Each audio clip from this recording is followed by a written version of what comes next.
Meaning of defoliate. Defoliate. Defoliate.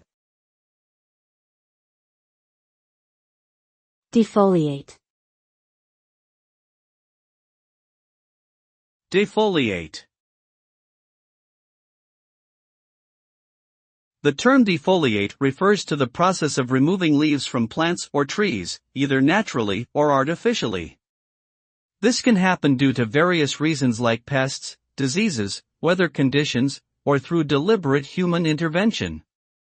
Defoliation can have severe impacts on the health and growth of the plant or tree.